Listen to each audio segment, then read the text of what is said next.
याद रखना, जैसे तुम्हारा होता है एक आइसोथर्मल प्रोसेस, एक था तुम्हारा आइसोबैरिक प्रोसेस, उसके बाद में कौन सा प्रोसेस था, आइसोकोरिक प्रोसेस था, एक प्रोसेस और था जिसका नाम क्या था, हाँ एडियाबैटिक प्रोसेस। ठीक है, ये प्रोसेस थे तुम्हारे, आइसोथर्मल, आइसोबैरिक, आइसोकोरिक, एडियाबैटिक। अब बताओ आइसोथर्मल में क्या कांस्टेंट रहता है सर, टी कांस्टेंट है। तुम लोग जानते हो पीवी बराबर क्या होता है, अगर टी कांस्टेंट है यानी कि पीवी कांस्टेंट हो जाएगा। देखो कैसे सर जी, टी कांस्टेंट है, एनआर तो कांस्टेंट होता ही है, टी भी कांस्टेंट हो गया, ये पूरा क्या हो गया कांस्टेंट। इसका मतलब P1 B1 किसके बराबर होगा, P2 B2 के बराबर हो जाएगा। ठीक है, अच्छा उसके बाद में अब मैं कुछ चीज़ पर आता हूँ। जैसे मैंने एक तरफ लिखा डेल्टा Q, एक तरफ लिखा डेल्टा U और एक तरफ लिखा डेल्टा W। तुम जानते हो डेल्टा Q बराबर क्या होता है, delta U plus delta W। अब तुम बोले सर यहाँ पर जो फार्मूला होता था डेल्टा U का, हम तो सिर्फ एक ही फार्मूला जानते हैं जो होता है NCB डेल्टा T। ठीक है, अब मैंने कहा ठीक है भाई NCB डेल्टा T, यहाँ पर डेल्टा T क्या है, डेल्टा T क्या है, चेंज इन टेम्परेचर। अगर चेंज इन टेम्परेचर यानी कि अगर डेल्टा T तुम्हारा यहाँ पर देखो T क्या है, कांस्टेंट, T कांस्टेंट है यानी कि डेल्टा T चेंज होने वाला नहीं है। यानी कि अगर तुम्हारा डेल्टा T 0 हो जाएगा, डेल्टा T की वैल्यू 0 हो जाएगी तो पूरा डेल्टा U ही क्या हो जाएगा, 0। डेल्टा U क्या हो जाएगा, तुम लोग जानते हो डेल्टा Q किस, अब देखो एक इक्वेशन थी जो थर्मोडायनामिक्स की फर्स्ट इक्वेशन थी, delta Q is equal to delta U plus delta, अगर ये वैल्यू 0 हो गई तो डेल्टा Q किसके बराबर हो गया, डेल्टा W के, यानी कि डेल्टा Q किसके बराबर है, डेल्टा W के। अगर हम लोग डेल्टा W को जब हम लोग सॉल्व करते थे तो हमारा आता था nRT ln B final upon B initial, या फिर nRT ln P initial upon P final, चाहे ऊपर वाला लिख दो चाहे नीचे वाला। ठीक है, ये सॉल्व करके मैंने दिखाया हुआ है पूरा, जब मैंने पढ़ाया था तो पूरा ये सॉल्व करके बताया था कि सॉल्व करके ये कैसे आता है। ठीक है, अगर तुम ln को ख़त्म करोगे, मान लो तुम ln को ख़त्म करोगे, अगर बेटा देखो ln कब ख़त्म होता है, ज़रा उस बात पे गौर करना। ln जब ख़त्म होता है, अगर मैं और करूँ तो आता है 2.303 nRT, ln की जगह अब क्या आएगा, अब log 10 और साथ में B final upon B initial. ऐसे ही यहाँ पर रहेगा 2.303 nRT log 10 P initial upon P final. सही है। अब देखो आइसोथर्मल, देखो इसमें T कांस्टेंट है, T कांस्टेंट है, सब में T कांस्टेंट है। आइसोथर्मल प्रोसेस में वर्क डन के कितने फार्मूला होते हैं, 4। पहला क्या होता है, nRT ln B final upon B initial, nRT ln P initial upon P final. Sir ln क्या होता है, ln तो हमने इससे पहले कभी पढ़ा नहीं, ये लॉग की टर्म होती है। ये किसकी टर्म होती है, लॉग की टर्म होती है। अच्छा सर जी, डेल्टा Q किसके बराबर होगा, डेल्टा W के। उसके बाद देखो आइसोबैरिक प्रोसेस, आइसोबैरिक में बच्चे बोले क्या कांस्टेंट रहेगा सर, बोलो P कांस्टेंट रहता है। अगर मैं PV बराबर nRT में देखूं तो B डायरेक्टली प्रोपोर्शनल किसके हो जाएगा, T के, यानी कि B1 बटे B2 बराबर क्या हो जाएगा, T1 बटे T2। सर सिंपल सा मेरा ये भी हो जाएगा, B1 बटे B2 बराबर T1 बटे T2। अब तुम बोले सर जी सबसे पहले तो तुम इसमें जाओ, यहाँ पर डेल्टा U क्या होता है, तुम बोली डेल्टा U होता है sir NCB delta T, NCB क्या यहाँ पर डेल्टा T चेंज हो रहा है, हाँ T तो चेंज हो सकता है, T कांस्टेंट थोड़ी नहीं है। NCB डेल्टा T, अगर मैं CB को लिखना चाहूँ तो R बटे बोलो क्या लिख सकता हूँ, गामा माइनस 1, R बटे गामा माइनस, ये भी लिख सकता हूँ मैं। ठीक है, R बटे गामा माइनस 1 ये लिख सकते हैं हम लोग, ठीक है। अच्छा सर वर्क डन की अगर बात आई, किसकी बात आई, वर्क डन। यहाँ पर वर्क डन होता है P इंटू डेल्टा, अच्छा यहाँ पर डेल्टा B, P तो तुम्हारा कांस्टेंट है ना, हाँ सही है, P तुम्हारा कांस्टेंट है, ठीक है। तो आइसो सही है, P into delta B, P into delta, अरे वॉल्यूम तो चेंज हो सकता है ना, और प्रेशर क्या है, कांस्टेंट, प्रेशर क्या है, तो P into delta B, delta W क्या होता है, P इंटू डेल्टा B ये होता है। अब सर अब देखो डेल्टा Q क्या हो जाएगा, इन दोनों का जोड़, अरे इसका और उसका क्या हो जाएगा, जोड़ी तो हो जाएगा, इसका और इसका क्या हो जाएगा, जोड़ हो जाएगा, ठीक है। इसका जोड़ ही क्या कहलाएगा तुम्हारा, हाँ डेल्टा Q कहलाएगा। तो डेल्टा Q क्या हो जाएगा यहाँ पर, तो डेल्टा Q हो जाएगा तुम्हारा डेल्टा U प्लस डेल्टा, बोलो डेल्टा W, ठीक है, ये हो जाएगा। सर अगर हम लोग, ये आ गया तुम्हारा P into delta B, P into delta B, delta B क्या होता है, change in volume, change in volume delta B तुम्हारा ये ऐसे हो जाएगा, ठीक है। उसके बाद में आता है आइसोकोरिक प्रोसेस, अभी थोड़ा इसमें और भी बात करेंगे हम लोग। आइसोकोरिक प्रोसेस में क्या कांस्टेंट रहता है, बोलो B क्या रहता है तुम्हारा, कांस्टेंट। अगर तुम्हारा वॉल्यूम कांस्टेंट है, इसका मतलब ये है कि P डायरेक्टली प्रोपोर्शनल किसके रहेगा, T के, P डायरेक्टली प्रोपोर्शनल T यानी कि P1 बटे P2 बराबर T1 बटे T2। हम ऐसे भी तो लिख सकते हैं, ऐसे भी लिख सकते हैं। अगर हम लोग यहाँ देखेंगे सर, यहाँ पर अगर हम देखें तो सर मेरा ये क्या होगा, ये मेरा होगा NCB into delta T, NCB into delta T। मुझे कुछ और आता ही नहीं है, मुझे तो बस ऐसे ही आता है NCB इंटू डेल्टा T। अब देखो यहाँ पर वॉल्यूम कांस्टेंट है, जहाँ भी वॉल्यूम कांस्टेंट होता है वहाँ पर वर्क डन हमेशा और हमेशा याद रखना क्या होगा, 0। जहाँ वॉल्यूम कांस्टेंट वहाँ पर वर्क डन हमेशा और हमेशा क्या होता है, 0 होता है। अगर वर्क डन 0 हो गया, इसका मतलब ये है कि डेल्टा Q किसके बराबर होगा, डेल्टा U के बराबर होगा। डेल्टा देखो अगर वर्क डन 0 हो गया तो डेल्टा Q किसके बराबर होगा, डेल्टा U के बराबर ये हो जाता है। बोलो ठीक है सर, डेल्टा U के बराबर हो जाता है, सही है। उसके बाद में आता है हमारा एडियाबैटिक प्रोसेस। अब देखो एडियाबैटिक प्रोसेस में क्या होता है, एडियाबैटिक प्रोसेस तुम्हें पता है, हीट एक्सचेंज क्या होती है, 0। हीट एक्सचेंज 0 यानी कि डेल्टा Q क्या होता है, 0। हीट एक्सचेंज का मतलब होता है कि PV गामा बराबर कांस्टेंट, PV गामा बराबर कांस्टेंट, ये होता है PV गामा बराबर कांस्टेंट, ठीक है, ये हो गया। अब जरा सोचो, तुम खुद बताओ, अगर मैं यहाँ पर PV गामा बराबर कांस्टेंट, गामा की वैल्यू तो तुम जानते थे, मोनो के लिए कुछ और होती थी, डाया के लिए कुछ और होती थी, सबके लिए अलग अलग वैल्यू होती है। अगर मैं देखो यहाँ पर सर मेरा B है, ये मैं कांस्टेंट हटा दूँ, कोई दिक्कत वाली बात नहीं है। अगर मैं B की जगह रखूँ तो क्या रखूँगा, T बटे P, B की जगह क्या रखेंगे, T बटे, तो B की जगह अगर मैंने रखा T बटे P और पूरे की पावर गामा बराबर कांस्टेंट। अब देखो P ऐसे ही, T की पावर क्या हो गया, गामा, नीचे P की पावर क्या हो गया, गामा बराबर क्या हो गया, कांस्टेंट, ठीक है। इसका ही मैं इधर अगले लिख रहा हूँ। अगर ये P ऊपर जाएगा तो गामा किसका हो जाएगा, माइनस का। यहाँ पर अभी क्या है, 1, तो P की पावर 1, P की पावर माइनस गामा और T की पावर गामा बराबर कांस्टेंट, यही तो आया। अब देखो हम क्या करते हैं, आओ जल्दी। अब देखो हम लोग क्या करते हैं, सर जी गुणा में घाते जुड़ जाती हैं, तो यहाँ P की पावर क्या हो जाएगा, 1 माइनस गामा, T की पावर क्या हो जाएगा, गामा बराबर कांस्टेंट। आइसोथर्मल में क्या होता है, टेम्परेचर क्या होता है, कांस्टेंट। अगर टेम्परेचर कांस्टेंट तो मैं कहूँगा PV कांस्टेंट, यानी कि P1 V1 बराबर P2 V2। अब देखो इसमें टेम्परेचर कांस्टेंट था, डेल्टा U क्या हो गया, 0। डेल्टा Q किसके बराबर है, डेल्टा W के, तो वर्क डन क्या होगा, nRT ln B final upon B initial, या nRT ln P initial upon P final.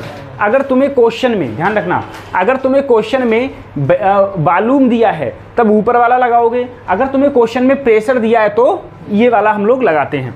उसके बाद में मैंने कहा था आइसोबैरिक प्रोसेस होता है। आइसोबैरिक प्रोसेस क्या था, देखो NCB डेल्टा T, ये तो डेल्टा U तो हमेशा यही होता है। फिर बाद में वर्क डन हो जाता है P इंटू डेल्टा B। अब तुम बताओ, अगर मैं P इंटू डेल्टा B को लिखना चाहूँ तो मैं इसे ऐसे भी लिख सकता हूँ NR इंटू डेल्टा T। ऐसे चाहूँ तो ऐसे भी लिख दो। देखो PV इजकल टू क्या होता है, PV इजकल टू क्या होता है, NRT। इधर एक चेंज तो इधर तो यही है खाली चेंज होने वाला, NR तो चेंज ही नहीं हो सकते। तो मैंने क्या किया कि डेल्टा T को चेंज करके क्या कर दिया, डेल्टा T कर दिया। अब देखो अगर मैं यहाँ पर रखूँ सर डेल्टा U तुम्हारा क्या है, बच्चे बोले NCB delta T, work done को क्या रखा, NR डेल्टा T, यही तो रखा। अगर मैं इसमें N डेल्टा T कॉमन लिया तो क्या आ गया, CB प्लस R। ठीक है, CB प्लस R। बताओ काजल, CB प्लस R क्या होता है, मैंने कहीं नाम सुना लग रहा है मुझे। CB प्लस R पता है क्या होता है, CP। क्या होता है, तो मैं अगर चाहूं तो डेल्टा Q को क्या लिख सकता हूं, NCP डेल्टा T। ठीक है, NCP डेल्टा T, और ये क्या होगा, NCB डेल्टा T। इसे चाहूं तो मैं P डेल्टा B लिखूं या फिर क्या लिखूं, NR डेल्टा T लिखूं। उसके बाद में कौन सा था, आइसोकोरिक प्रोसेस। आइसोकोरिक प्रोसेस में वर्क डन क्या होगा, 0। Work done 0। वर्क डन क्यों 0, क्योंकि यहाँ पर वॉल्यूम क्या है, कांस्टेंट। अगर वॉल्यूम कांस्टेंट होता है तो तुम्हारा वर्क डन क्या होता है, 0 होता है। ठीक है, अच्छा वर्क डन 0। अगर मैंने यहाँ देखा डेल्टा U क्या है, NCB डेल्टा T, जब ये 0 है तो डेल्टा QB किसके बराबर होगा, डेल्टा U के, और डेल्टा U क्या है तुम्हारा, सिर्फ NCB डेल्टा T। ठीक है, ये है। अगला देखो सर एडियाबैटिक प्रोसेस का मतलब क्या होता है, एडियाबैटिक प्रोसेस का मतलब है हीट एक्सचेंज क्या हो, 0। Heat exchange 0। अब देखो यानी कि PV गामा बराबर कांस्टेंट। मैंने क्या किया, B की जगह रखा T/P। जब B की जगह T/P रखा तो यहाँ पर हो गया T की पावर गामा, P की पावर गामा। ये जब ऊपर गया तो ये किसका हो गया, माइनस का। अरे P किसका हो गया, P की पावर गामा हो गया माइनस का, और ये तो प्लस में ऐसे था ही था, इधर कर दिया, ये मेरा आया। तो मुझको इसके 3 याद करने होते हैं। एक ये याद करना होता है, कौन सा, PV गामा बराबर कांस्टेंट। दूसरा क्या याद करना है, P की पावर 1 माइनस गामा, T की पावर गामा बराबर कांस्टेंट। तीसरा कौन सा याद करना है, पहले ये देखो। तीसरे में ये है, अभी तो मैंने यहाँ पर क्या चेंज किया था, देखो B की जगह पर क्या रखा था, T/P। ठीक है, अब मैं अगर यहाँ रखना चाहूँ तो देखो P की जगह पर क्या रख सकता हूँ, T/B। देखो P की जगह पर क्या रख सकता हूँ, देखो P ऐसे ही रहने दिया तो B नीचे गया तो T/B। मैंने क्या किया, P की जगह पर रखा T/B, और ऊपर है B की पावर गामा बराबर कांस्टेंट। ये B कहाँ जाएगा, ऊपर जाके किसका हो जाएगा, माइनस का। तुम्हें पता है गुणा में घातें जुड़ जाती हैं, तो TB की पावर गामा माइनस 1 बराबर कांस्टेंट। सही है, TB की पावर गामा माइनस 1 बराबर कांस्टेंट। तो 3 फार्मूला हमारे हो गए, 1, 2 और 1 या मैंने यहाँ पर रफ कर दिया। तुम बताओ यहाँ पर डेल्टा Q क्या होता है सर, बोले 0। डेल्टा Q क्या होता है, 0। अगर डेल्टा Q 0, इसका मतलब अगर सर जी, हाँ अगर ये 0 हो जाएगा, डेल्टा Q 0 हो जाएगा, तो मैं देखो अगर ये 0 हो गया, इसका मतलब ये हो गया कि डेल्टा U किसके बराबर हो जाएगा, माइनस डेल्टा W के। तुम्हारे खाते में पैसे न कट रहे हैं, नहीं तो अरे वो ऐसे ही करते हैं। ठीक है, डेल्टा U बराबर क्या हो गया, माइनस W। ठीक है, ये हो जाता है। अब जरा सोचो सर, 0 बराबर delta U plus delta W है, तो डेल्टा U किसके बराबर हो जाएगा, माइनस डेल्टा W के बराबर हो जाएगा। अब जरा सोचने की बात ये है सर, वहाँ पर अगर मैं लिखना चाहूँ यहाँ पर, तो डेल्टा U की जगह पर क्या हो जाएगा, माइनस डेल्टा W। यही तो हो जाएगा, माइनस डेल्टा W हो जाएगा, ये हो जाएगा। अब देखो उसके बाद में अगर हम लोग अब बात करें सर जी, ये हो गया। मुझे बताओ डेल्टा U मेरा था क्या, बोलो। तुम बोले NCB, क्या ये था NCB डेल्टा, यही तो था delta U। Delta U NCB delta T ले लो। अगर CB की जगह रखें तो क्या रखेंगे, बोलो। तो बच्ची बोली N R delta T upon gamma minus, ठीक है। तो चाहूँ तो मैं ये बोलूँ, चाहूँ तो मैं ये बोलूँ, या फिर मैं ये बोलूँ, कोई दिक्कत थोड़ी नहीं है, कुछ भी बोल सकता हूँ। अब आ जाओ इस पर। सर जरा सोचना, अगर मैं इसे और चेंज करूँ, देखो जो ये है वही ये है, अंतर सिर्फ किसका है, माइनस का, अंतर सिर्फ किसका है, माइनस का। अगर मैं इसे और चेंज करूं, इसे और चेंज, ये और चेंज कैसे हो सकता है खुद देखो जरा। एन आर डेल्टा टी की जगह क्या रख सकते हैं हम लोग, पी डेल्टा बी, ये भी तो रख सकते हैं पी। तो ऊपर जो है उसकी जगह पर हम रख सकते हैं पी डेल्टा, लेकिन अगर मैं वर्क डन में आ गया तो वर्क डन इसका क्या हो जाएगा, अपॉन गामा माइनस, सही है, अपॉन गामा माइनस। इसे तुम और खोलोगे, अगर इसे तुम और खोलो तो P ऐसे ही बेटा, डेल्टा B क्या होता है, B final minus B initial upon gamma minus, सही है। इसको सर जी मैं और ढंग से लिखूं, माइनस को अंदर ले जाऊं, माइनस को अंदर ले जाऊंगा तो फाइनल किसका हो जाएगा, माइनस का, ये किसका हो जाएगा, प्लस का, यानी कि B इनिशियल प्लस का हो जाएगा और B फाइनल माइनस का हो जाएगा अपॉन गामा माइनस, सही है। अब तुम्हें क्या देखना है, अब तुम्हें क्या देखना है, सबसे पहले सर जी जीरो देखो, आइसोथर्मल में डेल्टा यू जीरो, आइसोबैरिक में कुछ भी जीरो नहीं होता, आइसोकोरिक में डेल डब्लू जीरो होता है, एडियाबैटिक में डेल्टा क्यू। एक फार्मूला जो हमें हमेशा याद रखना है डेल्टा यू का, वो क्या याद रखना है, बोलो, N C B delta T याद रखना है। हम कुछ भी देखो, सब में मैंने N C B delta T लगाया है, देखो यहाँ पर भी मैंने N C B delta, C B की जगह वो बात अलग है, मैंने आर बटे गामा माइनस, तो चाहे ये कहूँ चाहे ये कहूँ, सही है। यहाँ भी मैंने सिर्फ क्या लगाया, N C B delta T, यहाँ भी मैंने क्या लगाया, N C B delta T, C B की जगह ये लगा दिया। इसमें क्या जीरो था, एडियाबैटिक प्रोसेस में डेल्टा क्यू। अगर बताओ डेल्टा क्यू को जीरो करूँगा तो इसे इधर लाऊंगा तो माइनस का हो जाएगा। तो मैंने कहा डेल्टा यू किसके बराबर है, माइनस डेल्टा डब्लू के, माइनस डेल्टा डब्लू के बराबर है। अगर मैं डेल्टा यू को लिखूं तो N C B delta T, C B की जगह रख दिया आर बटे गामा माइनस वन, आर बटे गामा माइनस वन। और मैं जानता हूं एन आर डेल्टा टी किसके बराबर होता है, एन डेल्टा पी के। अगर मैंने इसकी जगह एन पी डेल्टा बी रखा, एन आर डेल्टा टी की जगह रखा, क्या रखा, पी डेल्टा, माइनस क्यों लगा दिया, क्योंकि यहाँ पर ये डेल्टा यू का क्या होता है, यहाँ माइनस होता है, क्या होता है, माइनस। अब ये माइनस लगा दिया मैंने यहाँ पर, तो यहाँ पर डेल्टा बी क्या होता है, B final minus B initial upon gamma minus, मैंने क्या किया, माइनस की अंदर मल्टीप्लाई करी तो पी ऐसे ही ये आ गया, बी इनिशियल इधर और बी फाइनल उधर, और यहाँ पर क्या आ गया, गामा माइनस वन। तो ऐसे तुम लोगों को ये याद करना है। सर आइसोबैरिक प्रोसेस में याद रखना है डेल्टा क्यू किसके बराबर है, N C P delta T के, N C P delta T के ये बराबर होता है। कुछ ये चीज़ें हैं। साइक्लिक प्रोसेस में याद रखना, अगर एक तरफ तुम्हारा पी हो और एक तरफ तुम्हारा बी है, पी और बी क्या है, बालू। अब साइक्लिक प्रोसेस क्या होता है, साइक्लिक प्रोसेस का मतलब है कि हम लोग घर से पीलीभीत आए, पीलीभीत से वापस घर गए, तो ये क्या बन गया, साइक्लिक प्रोसेस। ये क्या है, साइक्लिक प्रोसेस।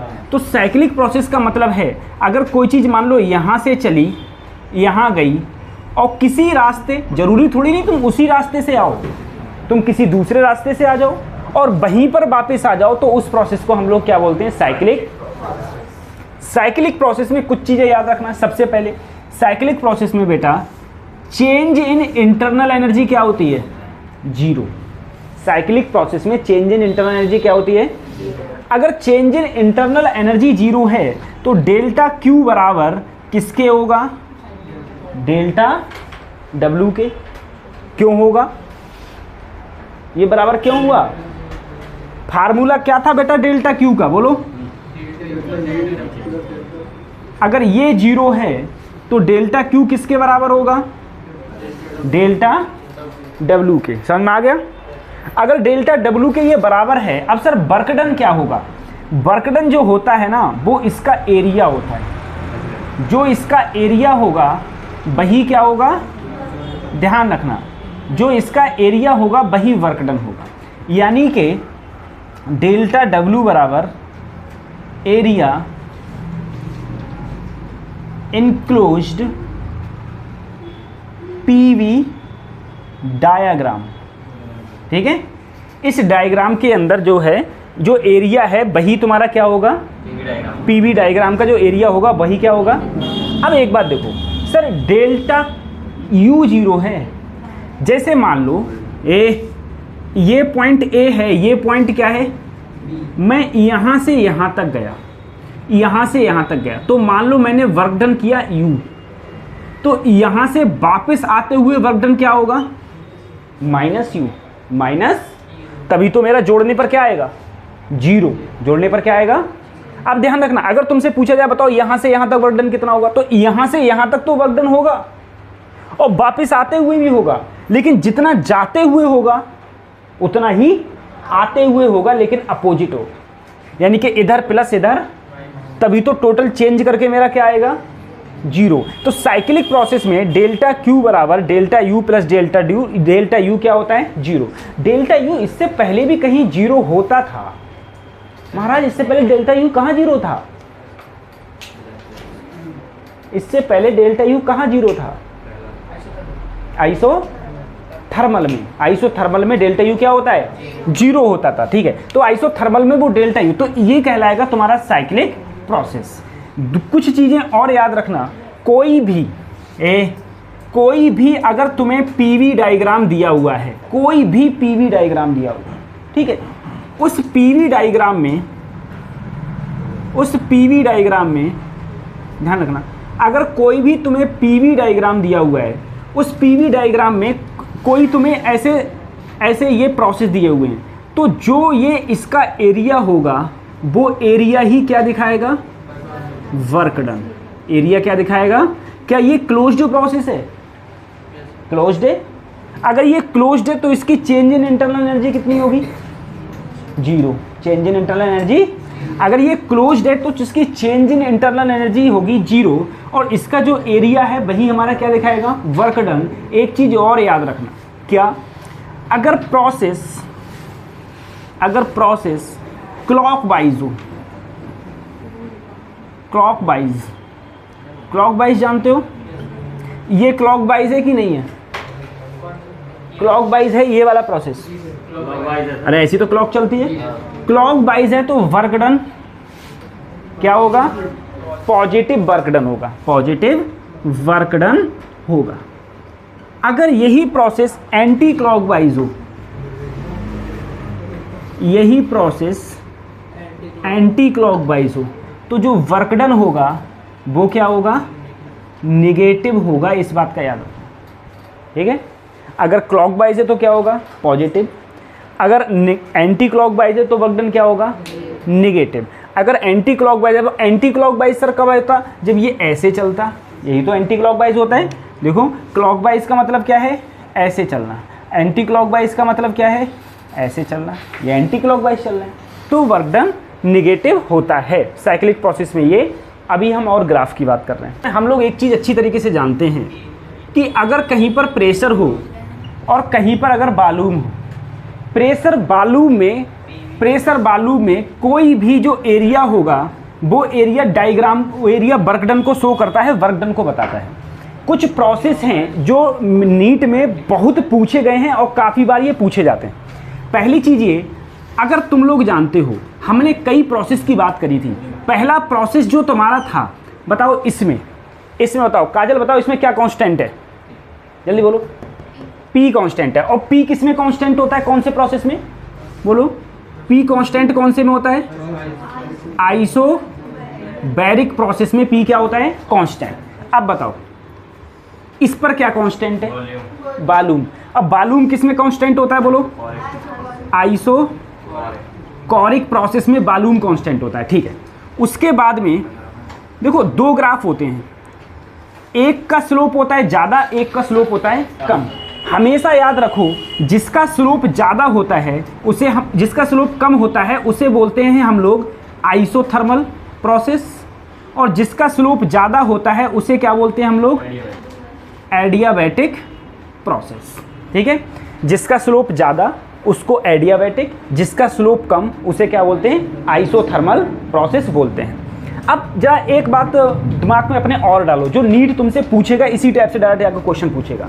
पहली चीज़ ये तुमसे कहेगा कि ये प्रोसेस हैं, ये है आइसोबैरिक, ये है आइसोथर्मल, ये एडियाबैटिक और ये क्या है, आइसोकोरिक। जो तुमने कैसे पहचाना, पीवी डायग्राम में अगर P कांस्टेंट है, क्या कांस्टेंट है, P, तो आइसोबैरिक, T कांस्टेंट है तो आइसोथर्मल, और एडियाबैटिक का मतलब क्या है, हीट एक्सचेंज क्या हो, जीरो, हीट एक्सचेंज ना हो तो वो कौन सा कहलाएगा, एडियाबैटिक।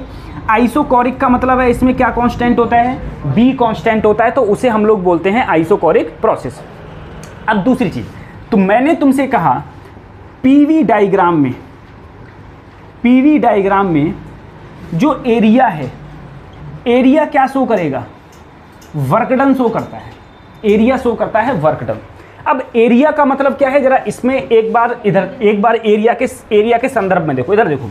जैसे मान लो मैंने एक तरफ P ले लिया और एक तरफ क्या ले लिया, B, एक तरफ P है और एक तरफ B है।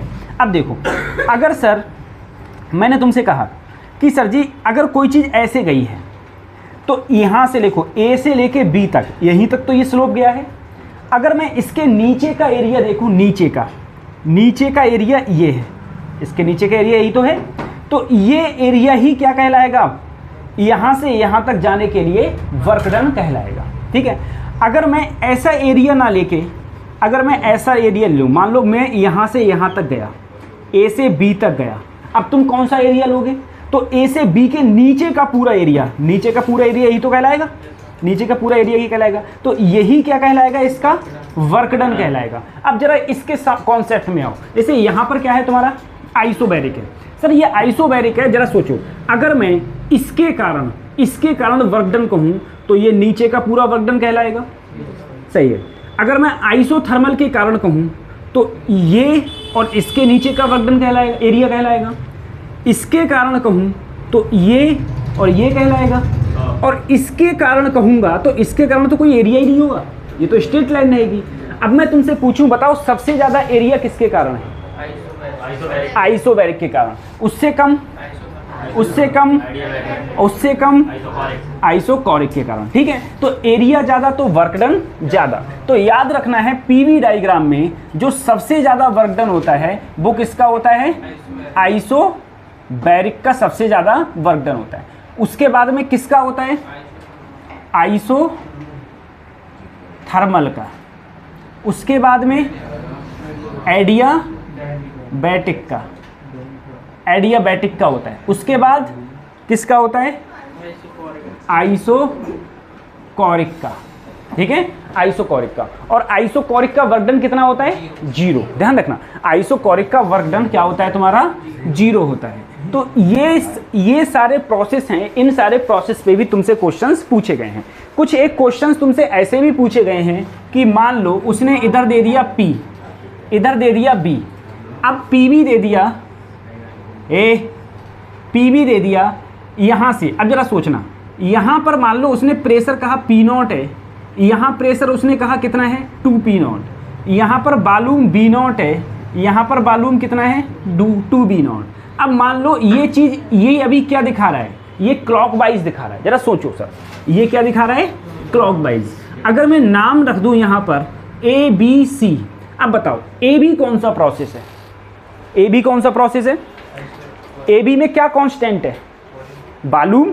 AB में क्या कांस्टेंट है, देखो, अरे जो, अब सर कांस्टेंट कैसे पहचानेंगे, कांस्टेंट पहचानने का सिंपल फंडा है। जैसे मान लो अगर कहीं पर भी B और T है, जिस पर स्ट्रेट लाइन हो वही कांस्टेंट होता है। ठीक है, अब यहाँ पर ये किस पर स्ट्रेट लाइन है, देखो B पर, देखो या B जिसके परपेंडिकुलर हो, ऐसे समझ लो तुम, B के परपेंडिकुलर है तो B के, ये देखो ये परपेंडिकुलर किसके है, B के परपेंडिकुलर, तो इसमें क्या कांस्टेंट है, B कांस्टेंट है। इसमें क्या कांस्टेंट है, बोलो इसमें क्या कांस्टेंट है?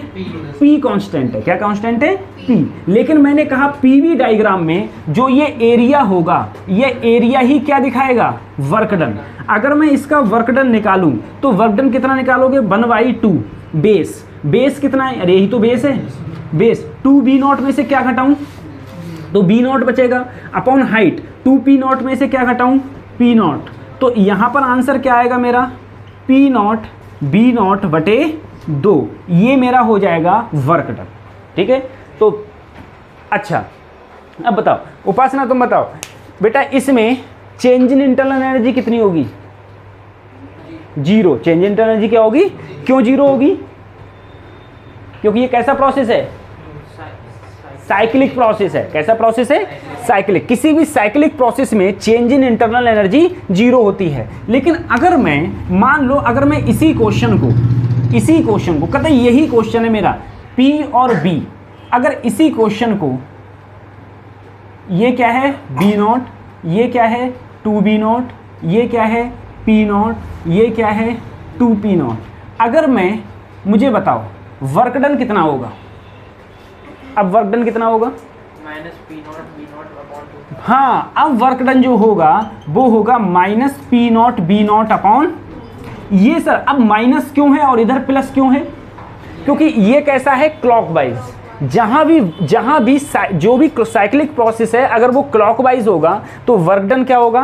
पॉजिटिव होगा।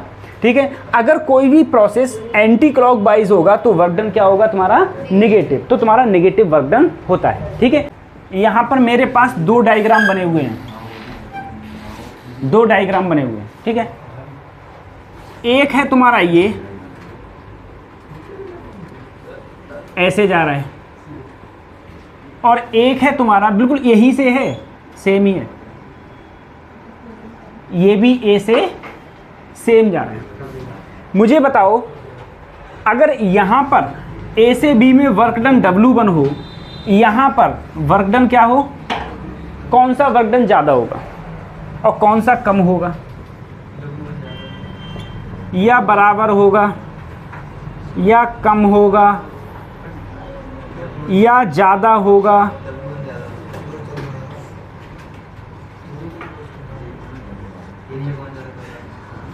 ठीक है। किसका वर्क डन ज़्यादा होगा? तो देखो, अगर मैं वर्क डन देखूंगा तो मुझे कुछ और नहीं देखना है, मुझे चुपचाप तुम्हें क्या करना है, यहाँ पर पूरा नीचे का एरिया देख लेना है। नीचे का एरिया देख लिया? सही है। ये नीचे का एरिया देख लिया? कौन सा एरिया ज़्यादा है? तो 100% ये वाला एरिया ज़्यादा है। ये वाला एरिया ज़्यादा है, ये W1 और ये। तो मैं ये जानता हूँ, अगर ये एरिया ज़्यादा है तो 100% W1 ज़्यादा होगा किससे? W2 से ज़्यादा होगा। बिल्कुल साइक्लिक प्रोसेस है सर, साइक्लिक है। ठीक है। साइक्लिक का मतलब क्या है? जहाँ से चला वापस वहीं आ गया। तो सबसे पहले इसका एरिया निकालो। सर इसका एरिया तो चुपचाप हम एक बात जानते हैं, सर्कल होता है, बच्चे को पता होता है, πr² होता है। सर्कल, कोई भी सर्कल होता है, सर्कल का एरिया हर बच्चे को पता है कितना होता है। लेकिन अब यहाँ रेडियस का तो झंझट हो गया, क्योंकि यहाँ पर अगर मैं देख रहा हूँ बेटा, देखो यहाँ से लेके यहाँ तक डायमीटर, व्यास, डायमीटर कितना होगा? B0। यहाँ कितना है? P0। अब तो दिक्कत आ गई, तो इसका एरिया कैसे निकालोगे तुम लोग? तो एरिया बेटा हम लोग ऐसे भी तो लिख सकते हैं, πr×r। πr×r का मतलब क्या होता है? πr²। ठीक है। अब तुम यहाँ पर देखो, यहाँ से लेके यहाँ तक कितना है? बोलो B0। अरे 2B0 में से क्या घटाओ? B0। ये पूरा डायमीटर है ना, तो रेडियस कितनी हो जाएगी? B0/2। B0/2 हो जाएगी। यहाँ पर अगर मैं देखूंगा ये कितना है? P0। तो रेडियस क्या हो जाएगी? P0 अपॉन, तो जो मेरा एरिया आया, एरिया का मतलब क्या हो गया? Work done. वर्क डन क्या हो गया? P0 B0/4 इंटू, क्या ये सही है? क्या ये सही है? बोलो उपासना, सही है क्या ये गलत है। क्यों गलत है? क्योंकि ये कैसे है? Anti clockwise. कैसा है? एंटी क्लॉकवाइज में क्या होता है? माइनस होता है। एंटी क्लॉकवाइज में माइनस होता है, तो इसीलिए ये गलत है। ठीक है, अब सही है, मैंने माइनस लगा दिया, अब सही है। अगर ये क्लॉकवाइज होता तो यहाँ पर क्या होता, प्लस होता। ठीक है, क्या हो गया, बी एवरेज का जो सिर्फ फार्मूला याद करना है वो under root 8 RT upon pi M. बस ये याद करना है कि बी एवरेज का फार्मूला होता है under root 8 RT upon pi M. Pi का मान हर बच्चे को पता होता है, कितना होता है, 3.14 या फिर 22/7। बी एवरेज के बाद में एक आता है B M P, mean velocity. ठीक है, इसे हम लोग बोलते हैं बी एम पी। ठीक है, अगर मैं बी एम पी की बात करूं, जैसे ये बी एवरेज होता है ऐसे ही एक बी एम पी होता है, और बी एम पी क्या होता है, 2RT अपॉन एम। ऐसे ही होता है B R M S. R M S का मतलब क्या हो गया, root mean square velocity. Root mean square velocity वो होता है बी आर एम एस, और बी आर एम एस क्या होता है, अंडर रूट 3RT अपॉन, सही है, बी आर एम एस होगा under root 3RT upon M. ठीक, अच्छा, बी एवरेज जो होता है वो होता है under root 8RT upon pi M. ये होता है M P 2RT upon M, और बी आर एम एस होता है under root 3RT upon M. सबसे पहले तो ये तीनों की तीनों हम लोगों को फार्मूला पता होना चाहिए, तीनों के तीनों फार्मूला याद होने चाहिए। तीनों के तीनों फार्मूलाज पे तुम पे क्वेश्चन पूछे जाते हैं। उसके बाद में अगर मैं इसी में बात करूं, देखो अगर मैं तीनों का बोलूं रेशियो, एक तरफ मैंने लिया, ठीक है, B R M S, B average और बी एम पी। सर अगर मैं आर एम एस को लिखूं, आर एम एस मेरा यही तो है, आर एम एस क्या है, under root 8RT upon pi M. Sir B average क्या है, 3RT, sorry R M S है 3RT अपॉन, ठीक है, उल्टा कर दिया मैंने, ये होता है 3RT अपॉन एम, यही तो है। और बी एवरेज है under root 8RT upon pi M, और ये क्या है, अंडर रूट 2RT अपॉन। देखो अगर कभी भी तुम किसी चीज़ का रेशियो लेते हो, अगर किसी चीज़ का रेशियो लोगे तो रेशियो का एक बात याद रखना, जो तीनों में कॉमन हो उसे गायब कर देना।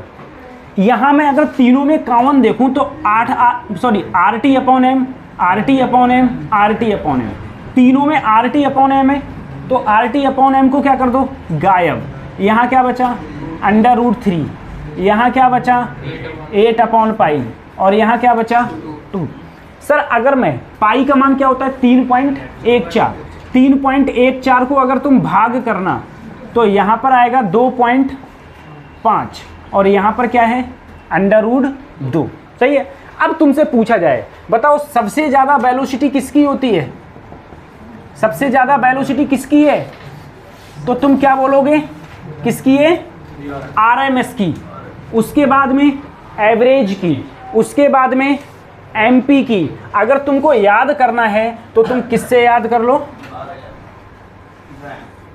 रैम नहीं राम, अब भी रैम पढ़ रहा है इसे हैं, इसकी वजह से सरकार चल रही है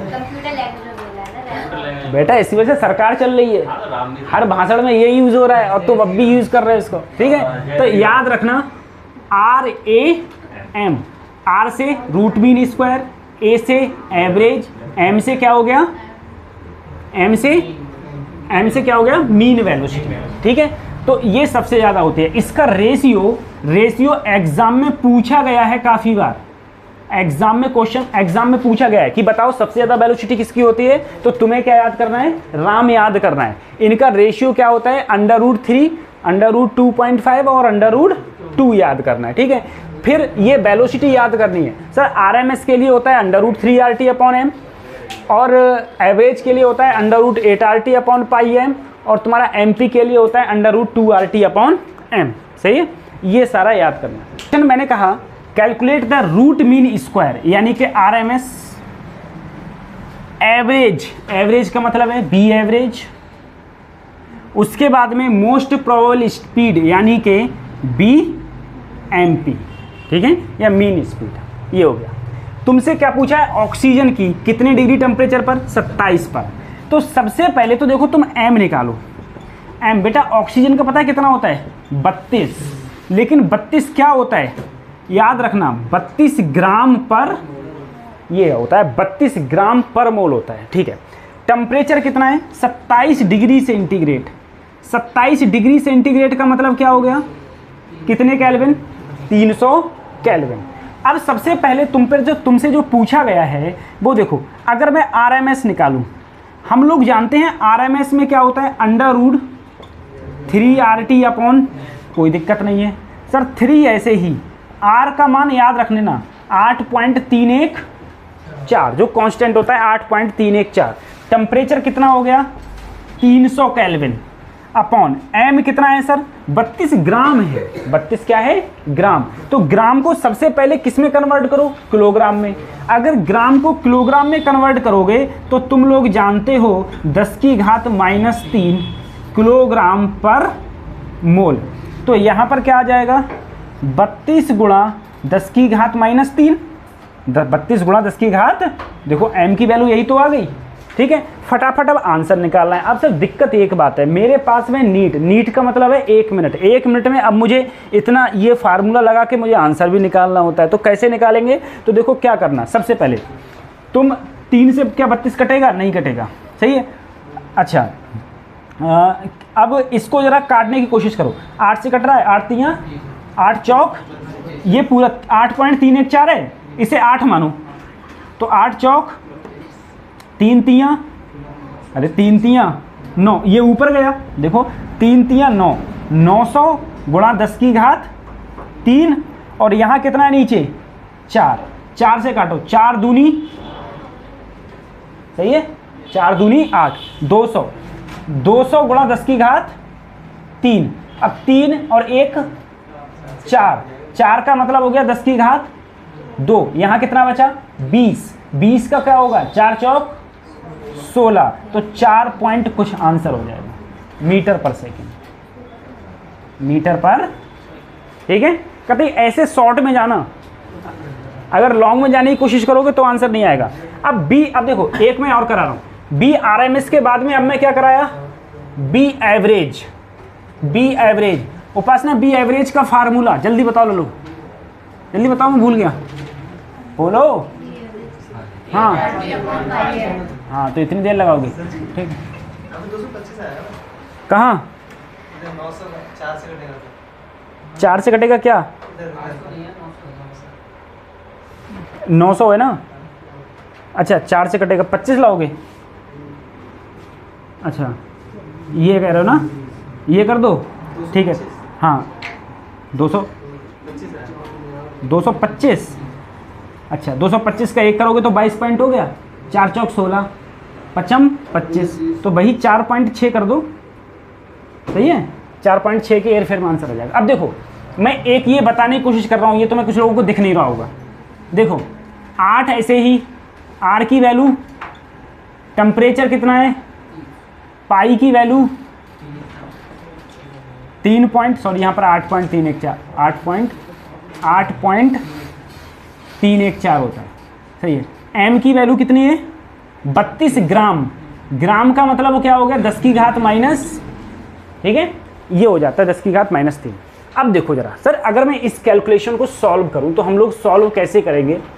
वैसे तो अगर हम इसे कभी करेक्ट पर जाएंगे तो तुम 10 मिनट इसी में निकाल दोगे, और 10 मिनट में 10 क्वेश्चन होने चाहिए थे, ठीक है।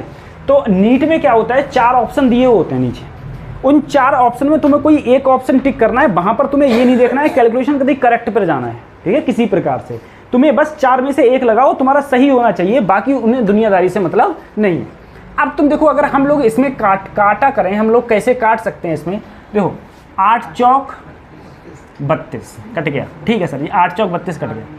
अगर मैं इससे काटूं 3 दहाई, और इसे 3 से काटूंगा तो 1.0 कुछ आएगा, तो इसको पूरे को 3 ही मान के, इस पूरे को क्या मान के, 3 मान के खत्म करा, इससे खत्म, सही है, सही है। अब 4 से देखो, यहाँ पर पहले ज़्यादा था, अब यहाँ ज़्यादा है, 4 से इसे मान के ख़त्म किया, 4 दूनी 8, ये ऊपर गया, ऊपर यहाँ बचा 2 और 100, 200 हो गया, और यहाँ क्या बचा 10 की घात -3। ये जब ऊपर गया तो 200 गुणा 10 की घात -3 गया +3।